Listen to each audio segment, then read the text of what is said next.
Today I want to talk about how difficult it can be to be the only functional person in a dysfunctional group, and how being a functional person in a dysfunctional group can make it look like to you, to the group and to outsiders that you are the problem.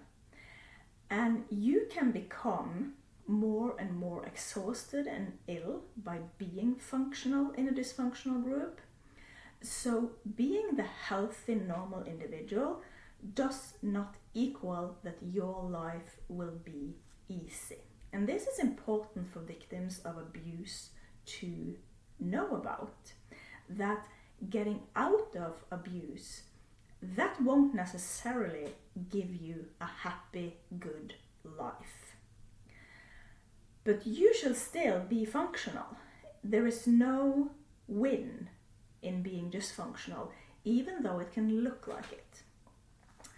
And today I will use examples from my own life, as usual, and the particular situation I want to talk about today as an example is when you are in a group where the functional thing is to protect the group and the members of the group against outside people trying to break up the group. So I have used my whiteboard here. Sadly, I don't think it's very easy to see it on this film, but I hope you can keep up anyway. So here I have drawn up a group in green here. So it's you are in a group, and there are 4 other members in this group. So this can be a family or a workplace, or if you pretend that there is only one person here, that could be a couple too. And then there is a line here I have drawn up, and that means that you are the functional one and these group members are the dysfunctional ones. And then I have drawn up a force field here. So this force field should ideally be around the whole group, because in this example that I'm using today is to protect, the functional thing to do is to protect the group from outside influences. But as you can see, the force field is only here on your side. You are the only one here being functional and actually protecting the group from outside influence. And then what happens in the group in this example is that these group members here, they are deciding to attack you. So they are starting a fight, a war. They are starting to become hostile to you. They want to win over you. You can also call it a scapegoat. So this group, this line here, doesn't just denote the difference between the functional member and the dysfunctional members, but also in this example that these members here have started attacking this member here. So the group is starting to break up. Then what happens? Because you stay functional, these people here trying to get in here and wanting to help you in this war or competition against the rest of the group, you are keeping up this force field and saying, no, these people are not welcome here, so you can just go away. But these group members, they are letting new people, and you can see up here that new people are getting into the group. And the longer this goes on, the more and more and more people arrive here and become this army against you. But you, because you are functional and are still protecting the group from outside forces, you are alone.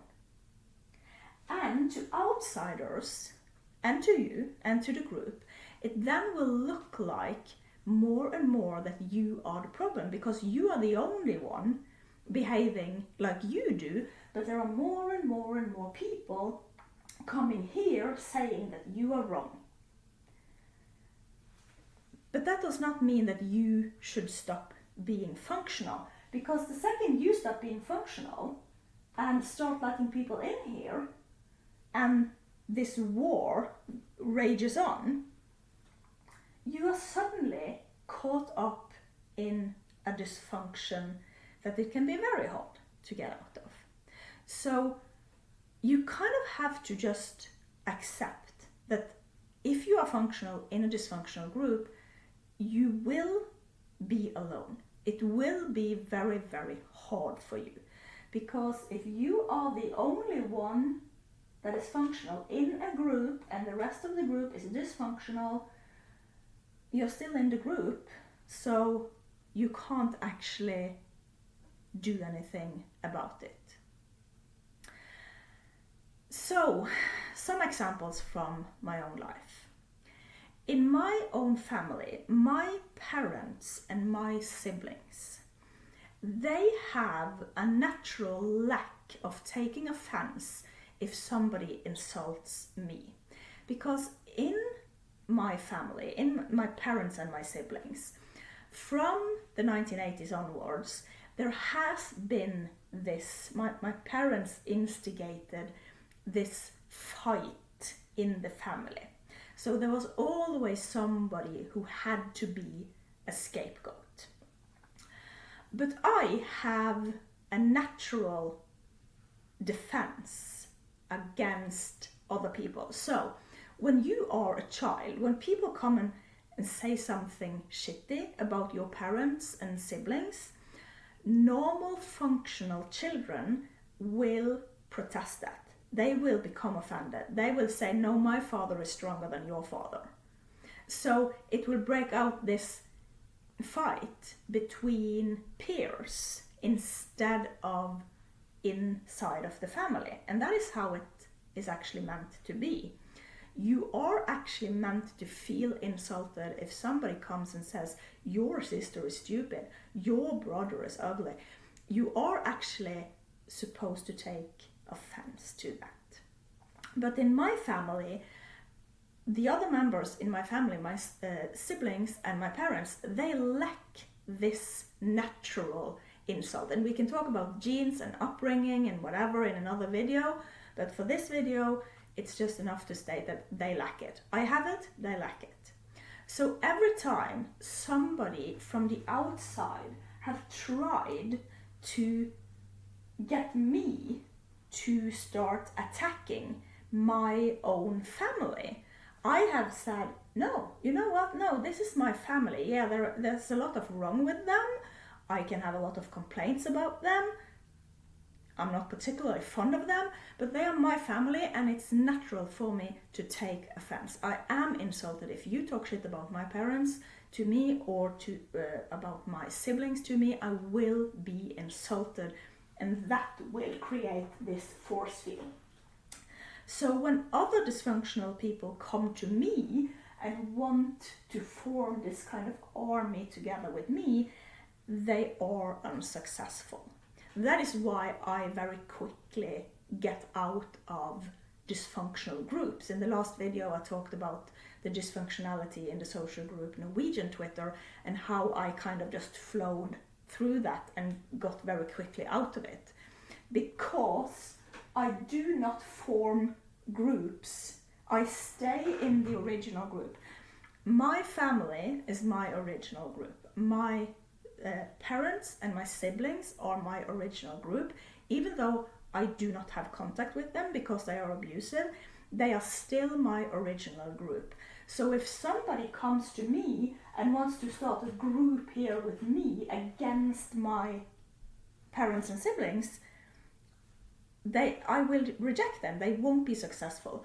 So people looking for a fight will be very unsuccessful when coming to me.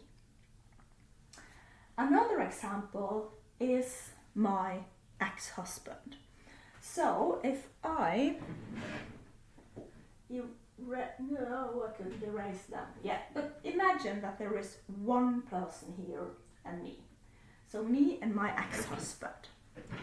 Again, the natural thing, you are supposed to have this naturally, that if somebody insults your partner, you become insulted.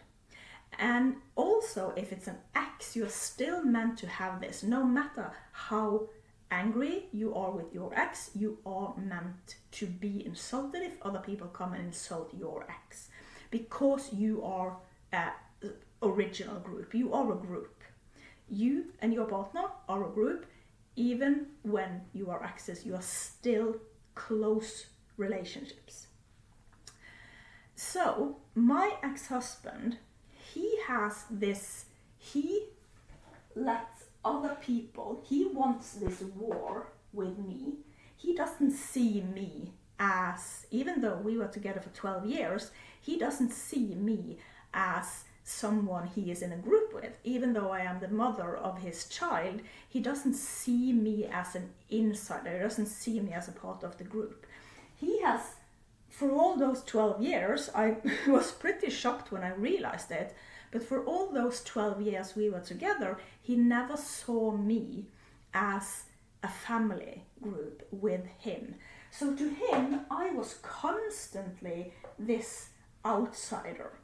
And I have noticed this when we got divorced, and before we got divorced too, it started to become, he was more and more and more attacking me, and people who wanted a fight, people who also disliked me, and people who wanted somebody to support, they wanted to support him, they wanted validation, whatever they wanted, they offered to my ex-husband to be this little army with him against me.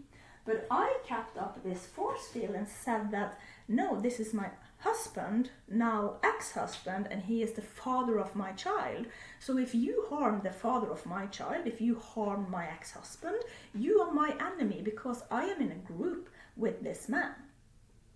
So what has happened, again, is that I am completely alone because I am protesting every person, no matter who they are, if they are a therapist or if they are just a random stranger online, if they are somebody who is watching this video.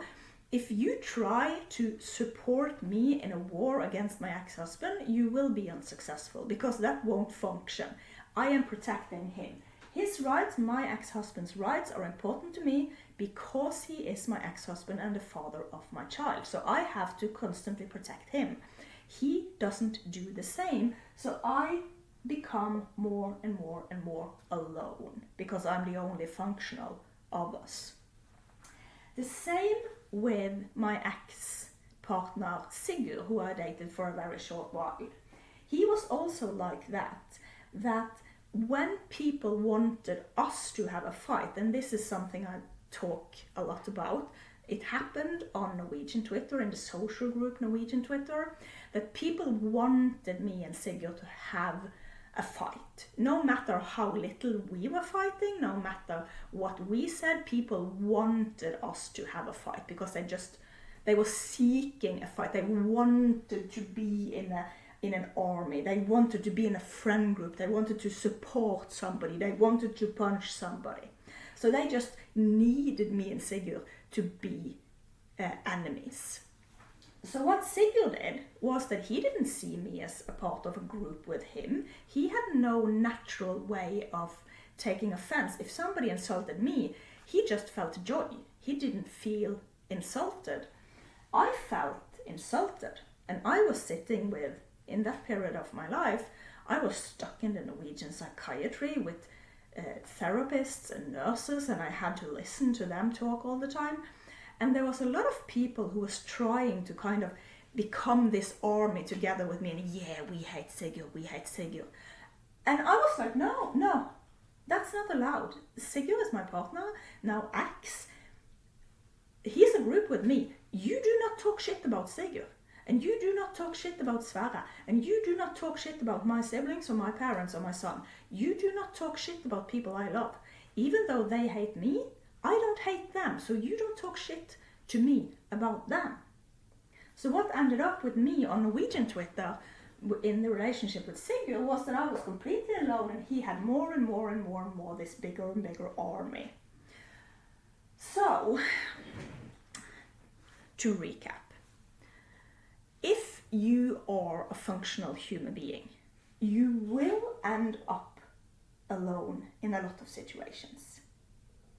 Because every group you belong to, if they are dysfunctional groups, and I just have to say it, I'm so sorry, but in Norway and on the globe today, dysfunctionality is very, very, very common. So you are not in a unique position if you are in a family or in a marriage or in a workplace or in a city or country where most people are dysfunctional.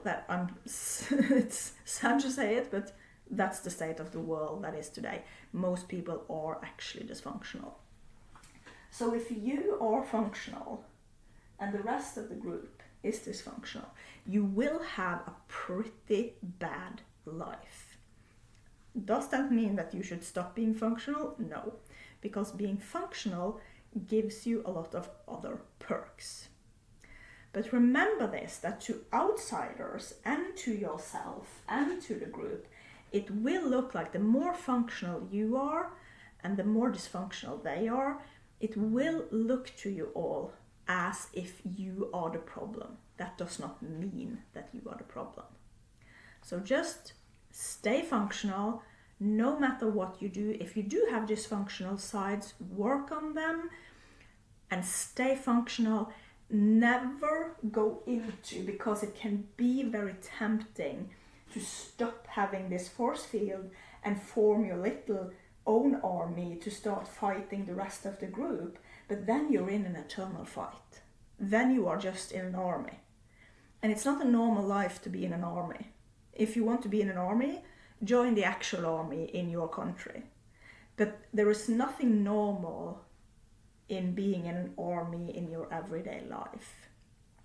So there's a lot of other perks in being functional. I live a very, very, very peaceful life where I have almost no fighting. The only fighting I'm in is if my ex-husband drags me into court or if somebody reports me to the police or something. But I am never in a fight in my everyday life. And by fight, I don't mean that I don't disagree with the people around me. We can fully disagree and then we talk about it, but we are never in a fight that disturbs me. I never feel angry. I never feel distressed. The people around me are very, very calm people because I stayed functional. So when staying functional, I in the end actually also ended up with functional people, or as functional as possible as you can be in Norway. But it's still, but the way I do it, I'm still in the group with my parents and family. So what I say is that to all outsiders, that if you start talking shit about my family, I don't want to be with you. I will take insult. Even though my family are bad people, I will take insult if you try to have any kind of social interaction with me based on talking shit about my family. So what I ended up with then is people that don't talk shit about my family. We are basing our relationships, friendships on something completely different. We are based on having functional Norwegian everyday life. Okay, I've talked for 20 minutes and I have forgotten how I started, so let's end it there.